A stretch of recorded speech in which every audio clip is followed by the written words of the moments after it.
ल सम्पूर्णलाई फेरि पनि स्वागत गर्न चाहन्छु यो अर्को छोटो भिडियोमा। छोटो तर निकै जानकारीमूलक भिडियो छ। तपाईले पक्कै पनि भिडियोको टाइटल र थम्बनेल हेरेर पनि थाहा पाइसक्नुभयो अहिले मैले चाहिँ के को विषयमा चाहिँ यो भिडियो बनाउनु कोसिस गरिरहेको छु भनेर।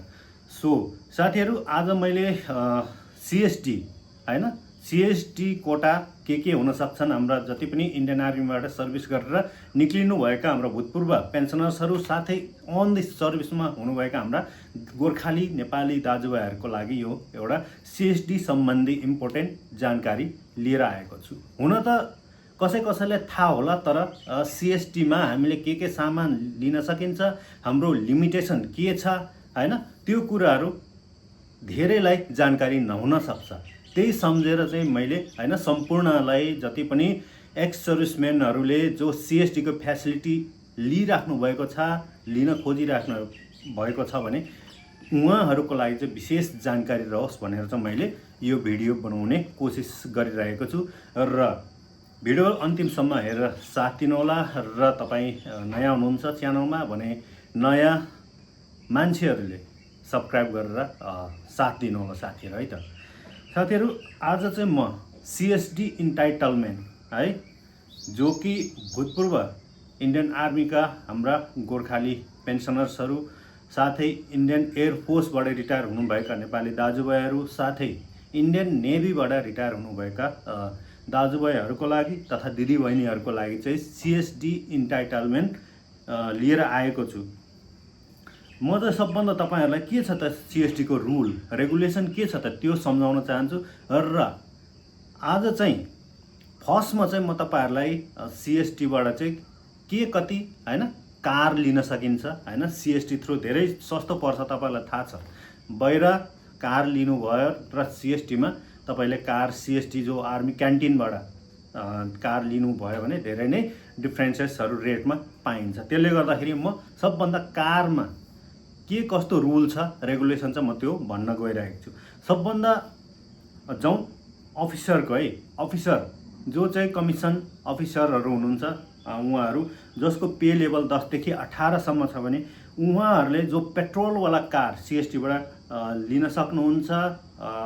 यो चाहिँ 20 लाख सम्मको है, 20 लाख सम्मको अफिसरले चाहिँ सीएसडीबाट कार लिन सक्छ पेट्रोलवाला। र ब्याट्रीबाट चल्ने कार लिनुहुन्छ, ईभी कार हो भने तपाईले 25 लाख सम्मको लिन सक्नुहुन्छ। साथै पर्चेस फ्रिक्वेन्सी अब कति सालमा चाहिँ कतिवटा चाहिँ अब किन्न सकिन्छ भन्ने म चाहिँ अफिसरको अधिकारीहरूको इन्डियन आर्मीको अधिकारीहरूको हकमा चाहिँ लाइफ टाइम जतिवटा गाडी पनि किन्न सक्छन्, चाहे ईभी कार हो चाहे पेट्रोलवाला कार हो। यो त अफिसरको थियो। अब डिफेन्स सिभिलियन को कुरा गर्छु है। अब डिफेन्स सिभिलियन पनि अफिसर सो सराको र्याङ्कहरू धेरै छ। डिफेन्स अफिसरहरू जो पनि हुनुहुन्छ सेम हो, जो इन्डियन आर्मीको अफिसरलाई जो लागु छ अघि मैले भने त्यो सेम छ है। अब कुरा गर्छु जेसिओ जुनियर कमिसन अफिसर है, जेसिओ साहबहरूको हितमा जो पेन्सन गइसक्नुभएका जेसिओ साहबहरू हुनुहुन्छ, हेर्दै हुनुहुन्छ भने तपाईहरुको लागि के लागु छ त पे लेभल 6 देखि 9 सम्म हो। र पेट्रोलवाला कार लिन सीएसडी थ्रु लिन चाहनुहुन्छ भने तपाईले 10 लाख सम्मको कार लिन सक्नुहुन्छ सीएसडी बाट है त। यदि ईभी कार ब्याट्रीवाला कार लिन चाहनुहुन्छ भने 15 लाख सम्मको तपाईले सीएसडी थ्रु लिन सक्नुहुन्छ।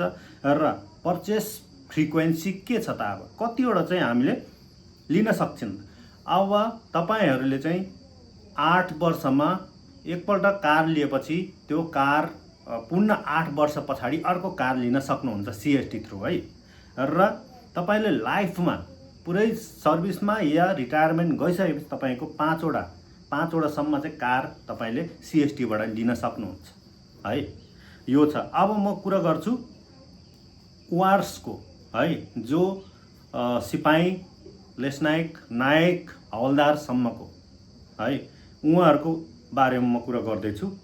वार्सको पे लेभल 3 देखि 5 सम्मकोले पेट्रोल जो पेट्रोलले चल्ने कार लिन 8 लाख सम्मको तपाईले सीएसडीबाट लिन सक्नुहुन्छ। 8 लाख भनेको म सबैको आइसीमा कुरा गर्दैछु है साथीहरु, यो फेरि नेपाली 8 लाख होइन, आइसी इन्डियन करेन्सीको कुरा गर्दैछु। 8 लाख तपाईँले पेट्रोलवाला कार र इभी कार ब्याट्रीबाट चल्ने कारहरू तपाईँले 13 लाखसम्मको लिन सक्नुहुन्छ र हर 8 वर्षमा तपाईँले कार चेन्ज गर्न सक्नुहुन्छ या सिएसटीबाट हर 8 साल बादमा पछाडि एउटा कार लिन सक्नुहुन्छ र म्याक्सिमम लाइफमा तपाईँ नमरिन्जेल तपाईँ बाँचिन्जेल म्याक्सिमम चाहिँ 4वटा कार चाहिँ तपाईँले किन्न सक्नुहुन्छ लाइफ टाइममा है त।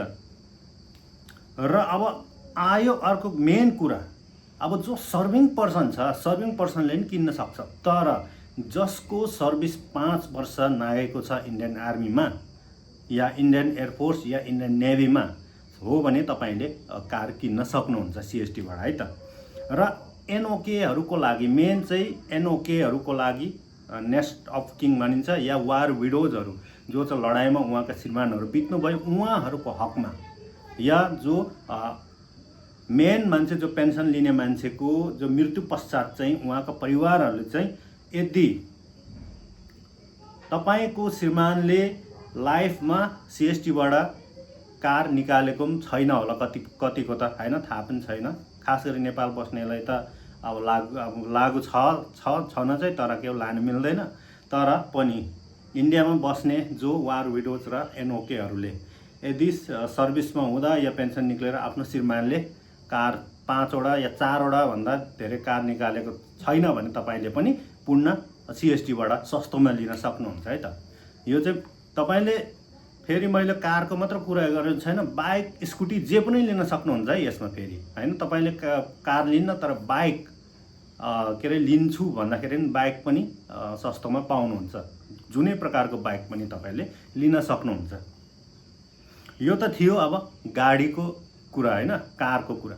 अब तपाईँको लिक्वायर यानी कि रक्सी जो इन्डियन आर्मीको जो सिएसटी इन्डियन आर्मी नेभी एयरफोर्सको जो क्यान्टिनमा हैन आर्मीको डिफेन्सको क्यान्टिनबाट चाहिँ तपाईँले रक्सीको के छ रुल्सहरू, रक्सी निकाल्न जानुहुन्छ तपाईँलाई कति अथराइज छ कति के छ हैन, त्यो कुराहरू तपाईँलाई थाहा छ, कतिलाई थाहा पनि छैन होला।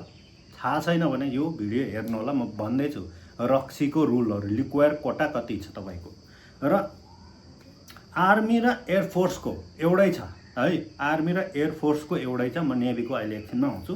आर्मी अफिसर जो सर्भिङ पर्सन छ 10 बोतल पाउनुहुन्छ, जो आर्मीको अधिकारीले सर्भिङ पर्सन छ 10 बोतल पाउनुहुन्छ भने आफ्टर रिटायरमेन्ट पनि उहाँले जो अधिकारी आर्मीको या एयरफोर्सको अधिकारीहरूले 10 बोतलै पाउँछ 1 महिनामा। र आजकल त अब हुन त एडभान्स पनि दिने चलन छ, एडभान्स पनि पाइहाल्छ, यस्तो कोही प्रब्लम छैन। र अब आउँछु जुनियर कमिसन अफिसर यानी कि जेसिओ साहबहरूको तर्फबाट। इन्डियन आर्मीको जेसिओ या एयरफोर्सको जेसिओ है ले 1 महिनामा चाहिँ 7 बोतल अन द सर्भिस 7 बोतल पाउनुहुन्छ र आफ्टर रिटायरमेन्ट चाहिँ 6 बोतल 6 बोतल पाउनुहुन्छ है। र एडभान्स पनि पाउँछ, थाहा छ यो कुरा त तपाईँलाई मैले भनिराख्नु पर्दैन। र वार्सको चाहिँ अहिले वार्सको जो हवलदार नायक सिपाहीबाट रिटायर जानुहुने उहाँहरूको रिटायर गएपछि 4 बोतल पाउँछ र अन सर्भिसमा जो पनि हुनुहुन्छ अदर ऱ्याङ्क्सको भने 5 बोतल बन्छ, एडभान्स पनि कहीँ पनि पाइहाल्छ अहिले। यो त थियो रक्सीको काण्ड है, रक्सीको कुरा थियो।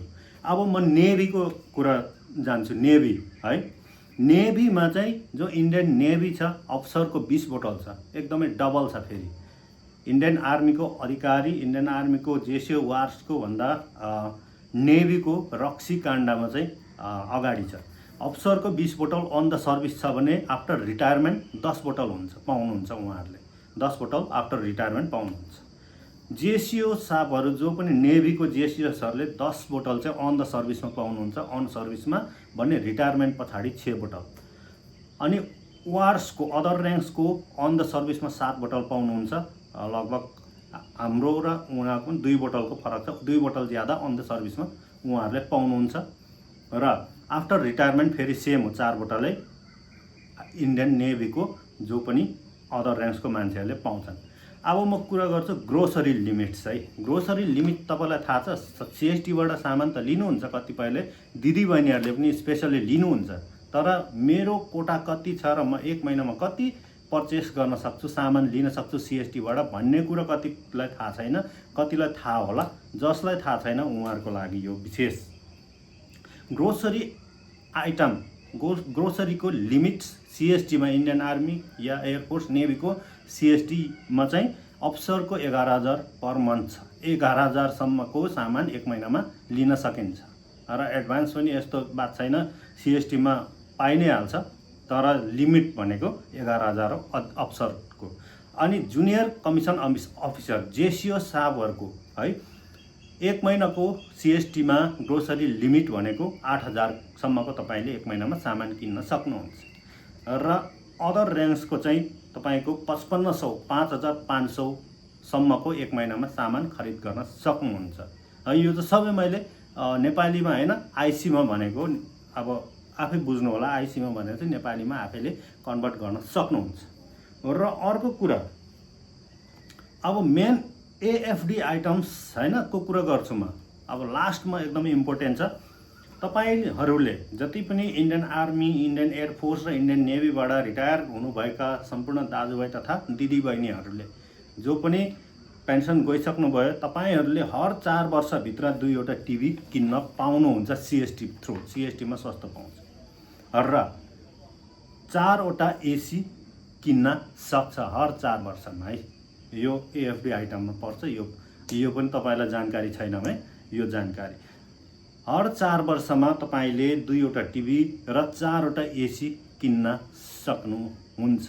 हस्, यो थियो मैले हैन सिएसटी को बारेमा मोटामोटी जानकारी दिएको। मैले यसमा धेरै भिडियो त लामो बनाएको छुइनँ हैन, कतिले भिडियो लामो भयो हैन। अब भन्नुपर्ने सबै त भन्नु पर्यो नि त। अब कारको भन्नु पर्यो, रक्सीको भन्नु पर्यो हैन, एएफडी आइटम ग्रोसरी आइटमको भन्दाखेरि हेर्नु त कति मिनट गइसक्यो। तर तपाईहरुले भिडियो लामो भयो त्यतिकै एउटै शब्द मात्र बोल्दा त के मजा आउँछ? तपाईलाई सुन्नेलाई पनि के मजा र मैले भन्नेलाई पनि के मजा हैन। ल साथीहरु, यति नै थियो सिएसटी को बारेमा। अझै पनि तपाईहरु केही डाउट छ, क्वेशन छ भने तपाईले कमेन्ट सेक्सनमा गएर कमेन्ट गर्न सक्नुहुन्छ। र फेरि पनि भन्न चाहन्छु, लगभग 40% ले चाहिँ मेरो युट्युब च्यानललाई सब्स्क्राइब गरेर भिडियो हेर्दै हुनुहुन्छ भने अझै पनि 60% चाहिँ युट्युब च्यानललाई सब्स्क्राइब नगरी नै भिडियो हेरिराख्नु भएको छ क्या। त्यसले गर्दाखेरि म रिक्वेस्ट गर्न चाहन्छु सम्पूर्णले च्यानललाई सब्स्क्राइब गरेर भिडियो हेर्नु होला भन्न पनि चाहन्छु। यदि नयाँ हुनुहुन्छ भने सब्स्क्राइब गरिहाल्नुहोस् है त भन्दै अहिलेलाई भने भिडियो यति नै बन्द गर्न चाहन्छु। फेरि अर्को भिडियोमा भेटौँला भन्दै तपाईको दिन शुभ बितोस्। जय गोर्खा, जय नेपाल।